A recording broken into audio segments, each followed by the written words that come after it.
कोई ऐसा व्यक्ति हो जो ये कहे कि मैं कभी शेखावत साहब से मिला ही नहीं या उनको जानता ही नहीं। आप किसी से भी बात कर लीजिए, वो एक आधा किस्सा उनके बारे में सुना देगा। और अगर इन सब किस्सों को संकलन किया जाए तो न जाने कितनी किताबें उनके लिए छप जाएगी। पर केवल संस्मरण सुनाने के लिए पुस्तक लिखना मेरा मंतव्य कभी नहीं था।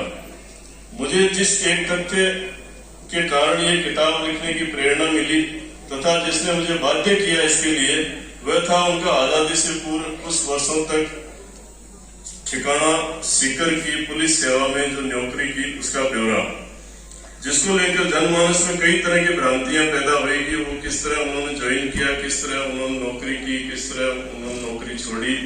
इस बारे में कई सारी भ्रांतियां जनमानस में विद्यमान है। उन्होंने 11 मई 1942 को 19 वर्ष की उम्र में, आज से ठीक 80 साल पहले, असिस्टेंट सब इंस्पेक्टर के पद पर 25 रुपए महीने में नौकरी शुरू की थी और 23 अक्टूबर 1948 को वो सब इंस्पेक्टर के पद से सेवानिवृत्त हुए। उनकी इस पुलिस में की गई नौकरी व उसे छोड़ने के बारे में न जाने कितनी तरह की बातें गपशप के माध्यम से विद्यमान है।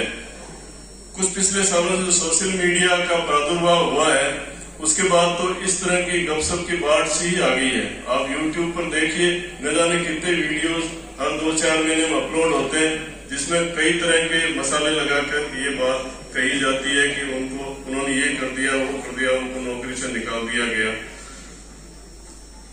और उन्होंने कभी अपने जीवन काल में इन चीजों का प्रतिकार नहीं किया सार्वजनिक रूप से, क्योंकि उस वक्त इस तरह का मीडिया विद्यमान भी नहीं था।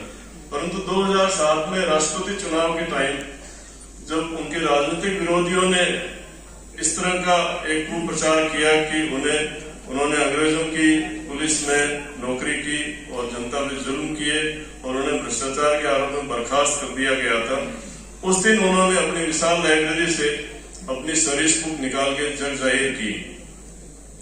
इस सर्विस बुक में उपलब्ध सेवा विवरण व वक्त के सीकर ठिकाने के पुलिस अधीक्षक व सीनियर ऑफिसर्स के बीच में उनके बारे में जो कॉरेस्पॉन्डेंस हुई, उनका जो नौकरी छोड़ने के बारे में हस्तलिखित त्याग पत्र, उनका डिस्चार्ज सर्टिफिकेट व सारी एंट्री पोस्टिंग ये सभी उसमें सेवा जो पुस्तिका उसमें विद्यमान थी।